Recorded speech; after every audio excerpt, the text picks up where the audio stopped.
Hello everyone, welcome to IFS. तो कैसे हैं सब लोग? आई होप सब अच्छे होंगे, स्वस्थ होंगे, मस्त होंगे और अपना प्रिपरेशंस भी कर रहे होंगे फॉर द अपकमिंग एग्जाम के लिए। ओके, तो आज मैं आप सबके साथ जुड़ा हूं एक बहुत ही इंपॉर्टेंट टॉपिक्स को लेके यहाँ पे। तो जैसे आप देख पा रहे होंगे कि आप पेपर वन के बिना यूजीसी नेट क्लियर करना पॉसिबल है। ओके, तो अगर हम प्रोबेबिलिटी देखेंगे तो चांसेस आर वेरी लेस। अगर हम प्रोबेबिलिटी के टर्म्स में देखेंगे तो चांसेस आर वेरी लेस। अगर आप पेपर वन बिना पढ़े जा रहे हो तो आपका इस एग्जाम को क्लियर करने का चांसेस बहुत ही कम हो जाता है। ओके, हाँ, आप क्लियर कर सकते हो अगर आपके पेपर टू बहुत ही अच्छे हैं। अगर आप पेपर टू में more than 70 plus question right कर रहे हो, मोर देन 80 क्वेश्चन राइट कर रहे हो, तभी जाके आपके चांसेस बढ़ जाएंगे इस एग्जाम को क्लियर करने में। ओके, तो पेपर वन बहुत इंपॉर्टेंट हो जाता है इस एग्जाम को क्लियर करने के लिए। अभी मैं आपको यहाँ पे पूरा का पूरा बताने वाला हूँ कि कितना स्कोर करना पड़ेगा पेपर वन में, ताकि एक मिनिमम स्कोर आप यहाँ पे रख सको, ताकि आपका एग्जाम क्वालिफाई करने का चांसेस बढ़ जाएगा। ओके, तो सेशन को स्टार्ट करने से पहले फटाफट से सबको इस सेशन को लाइक कीजिए, शेयर कीजिए, और जो भी हमारे इस चैनल में नए हैं तो सबसे पहले तो सब्सक्राइब कर लीजिए, बेल आइकन को क्लिक कर लीजिए, ताकि यहाँ पे जितने भी हम कंटेंट प्रोवाइड कर रहे हैं, पढ़ा रहे हैं यूट्यूब के सेशंस में, आप सबको वो नोटिफिकेशन मिल सकेगा। ओके, चलिए शुरू करते हैं। तो यहाँ पे मैं लिख के बताने वाला हूं आपको पेपर वन।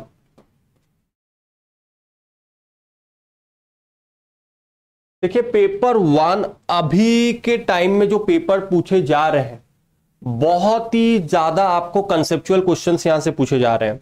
ओके, तो जब से एनटीए कंडक्ट करना स्टार्ट किया है, वो अभी और ऐसे डायरेक्ट सवाल पूछे नहीं जा रहे हैं पेपर वन से।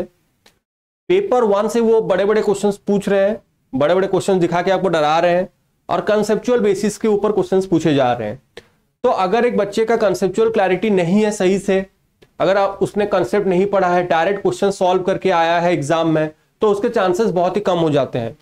अगर उसने सारे के सारे प्रक्रिया को फॉलो किया है, सारे के सारे स्टेप्स को फॉलो किए हैं, जैसे पहले कंसेप्ट पढ़ा, फिर एमसीक्यूज लगाए, फिर पीवाईक्यू सॉल्व किए, तभी जाके उनका पेपर वन में अंडरस्टैंडिंग बहुत ही अच्छा हो जाएगा। ओके, तो देखिए पेपर वन में अब मैं ये नहीं बता सकता कि एटलीस्ट कितना रखना है, मतलब वो वैरीज करता है स्टूडेंट टू स्टूडेंट, बट मैंने एक स्टैंडर्ड सेट किया है सबके लिए। जब मैं भी प्रिपेयर कर रहा था, मैंने भी अपने लिए एक स्टैंडर्ड सेट किया है, बच्चों के लिए भी मैंने एक स्टैंडर्ड सेट किया है। 35 क्वेश्चंस। देखिए 35 क्वेश्चंस हमें राइट करना है। कितने क्वेश्चंस राइट करने हैं? 35 क्वेश्चंस राइट करना है। तो ये स्टैंडर्ड हमें सेट करना है, 50 में से 35 क्वेश्चंस राइट करने हैं। क्यों मैं बता रहा हूं, अभी आपको पता चल जाएगा। तो देखिए पेपर वन में अगर आप 35 क्वेश्चन राइट कर रहे हो, और मान लो सपोज आपका पेपर टू में आपके मान लो कितने क्वेश्चंस राइट हो रहे हैं? 55 क्वेश्चंस राइट हो रहे हैं। 55 क्वेश्चंस राइट हो रहे हैं। तो अगर हम 55 और 35 को ऐड कर लेते हैं तो कितना होगा? 5 5 10, 5 3 8 90। तो 90 क्वेश्चंस आपके राइट हो रहे हैं। अगर 150 में से 90 क्वेश्चंस, तो आपको एक मिनिमम स्टैंडर्ड रख के जाना है 90 क्वेश्चन। तो अगर मान लीजिए 180 स्कोर आपका रह रहा है 300 से, ओके, तो कितना हो गया? 60%। तो 60% एक मिनिमम क्राइटेरिया है जिससे आपका नेट तो पक्का क्लियर होगा ही होगा, जिससे आपका नेट तो पक्का क्लियर होगा ही होगा।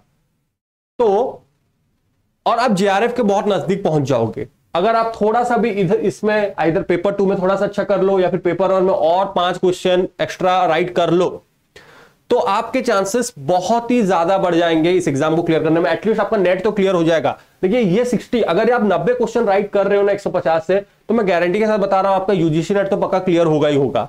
बस और थोड़ा सा अगर मेहनत कर लेते हो तो जेआरएफ तो फिक्स्ड है, जेआरएफ तो आपका फिक्स्ड है। तो मान लो एक बच्चे ने क्या किया है, पूरा का पूरा उसने क्या किया है, उसने पूरा का पूरा पेपर टू के ऊपर ही फोकस किया है, पूरा का पूरा पेपर टू के ऊपर फोकस किया है। मान लो उसने बहुत अच्छे से पढ़ा है, पेपर टू में उसने स्कोर कर लिया कितना? फॉर एग्जांपल उसने पेपर टू में बहुत अच्छे से पढ़ा है, 70 क्वेश्चंस राइट किया है, 70 क्वेश्चंस राइट किया है। मान लो पेपर वन उसने कुछ पढ़ा ही नहीं था, और पेपर वन में मान लो उसने कितने क्वेश्चंस, हाँ अगर हम देखें पेपर वन में, आप ऐसा भी नहीं हो कि इतने भी गधे नहीं हो कि आप पेपर वन में कुछ स्कोर कर ही नहीं सकते। मैथ के क्वेश्चन है, बहुत सारे बच्चे मैथ के क्वेश्चन सॉल्व कर लेते हैं, डीआई के क्वेश्चन सॉल्व कर लेते हैं।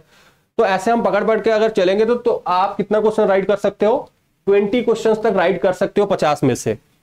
तो अगर इसको हम ऐड करते हैं तो 90, तो इससे भी क्या हो जाएगा, आपका नेट क्वालिफिकेशन हो सकता है। तो ये एक सिनेरियो है, ये एक सिनेरियो है। पहला सिनेरियो यहां पे मैंने बता दिया आपको।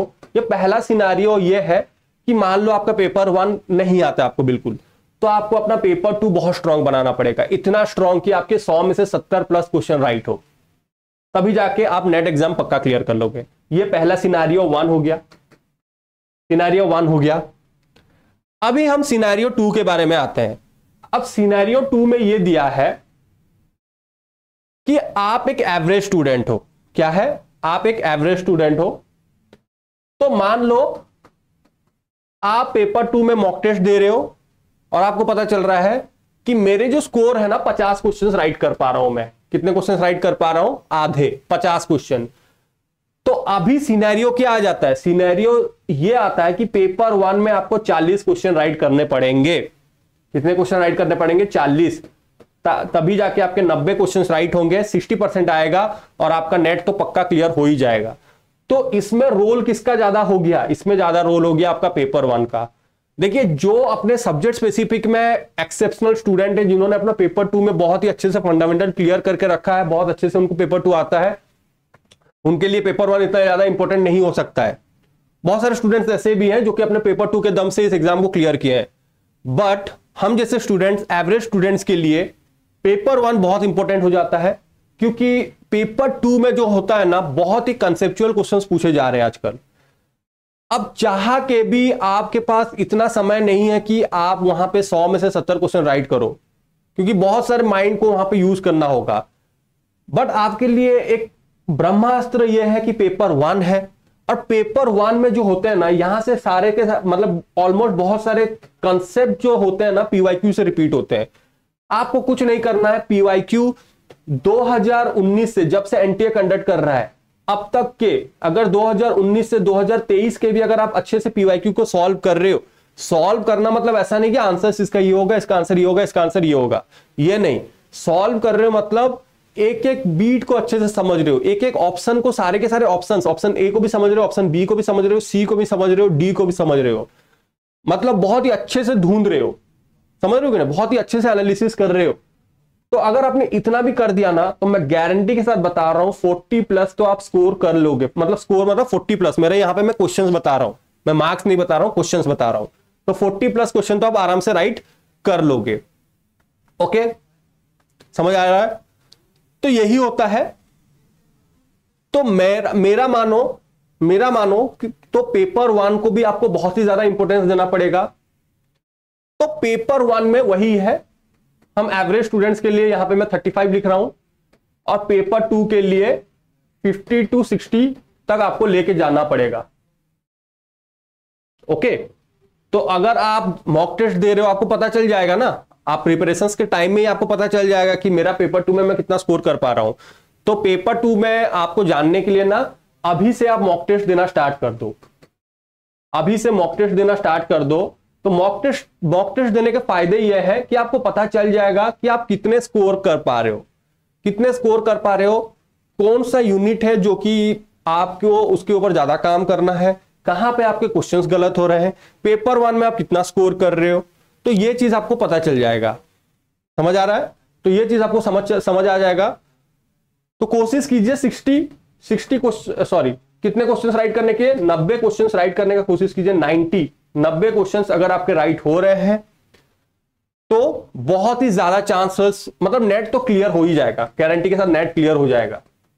और थोड़ा अच्छा करोगे तो डेफिनेटली आपका जीआरएफ भी क्लियर हो जाएगा। तो जैसे पहले हमने क्वेश्चन पूछा था, क्या पेपर 1 के बिना नेट क्लियर करना पॉसिबल है? बट उसकी प्रोबेबिलिटी कम है। प्रोबेबिलिटी कब ज्यादा बढ़ जाते हैं? जब आप पूरा कॉन्फिडेंस हो कि मेरे पेपर 2 में मैं 80 क्वेश्चन राइट कर सकती हूं, तभी जाके आपके चांसेस बढ़ेंगे। अगर आप श्योर नहीं हो तो आपको पेपर 1 के ऊपर बहुत ज्यादा काम करना पड़ेगा। पेपर 1 में आपको 35 मिनिमम, तो 35 प्लस ऊपर रखना पड़ेगा। ओके, और पेपर 2 में आपको एटलीस्ट 55 से 60 क्वेश्चन राइट करने पड़ेंगे, तभी जाके आपके चांसेस बढ़ जाएंगे। ओके, तो तो चलिए आज के सेशन हम यहीं पे एंड करते हैं। आई होप आपको ये पता चल चुका होगा कि कैसे कितना स्कोर करना है पेपर 1 में, कितना स्कोर करना है पेपर 2 में। आप अपने आप को एनालिसिस कीजिए, टेस्ट दे के जानिए कि आपके स्कोर कितना आ रहे हैं। तो अगर कहीं पे कोई भी क्वेरी है, कहीं पे कोई भी डाउट है, आप कमेंट सेक्शन में पूछ सकते हो, बता सकते हो। मॉक टेस्ट दे दीजिए और मॉक टेस्ट देने के बाद आपके कितने स्कोर आ रहे हैं आप मेरे साथ शेयर कीजिए, ताकि मैं आपको एक प्रॉपर गाइड कर सकूं, प्रॉपर बता सकूं कि आपको और कितना स्कोर करना है। ओके, चलिए तो आज का सेशन हम यहीं पे एंड करते हैं। Thank you very much everyone for joining with me. इसी तरह पढ़ते रहिए, मेहनत करते रहिए, मोटिवेटेड रहिए, फोकस रहिए एंड डेफिनेटली आप सबका एग्जाम बहुत ही अच्छे नंबर से क्लियर होगा।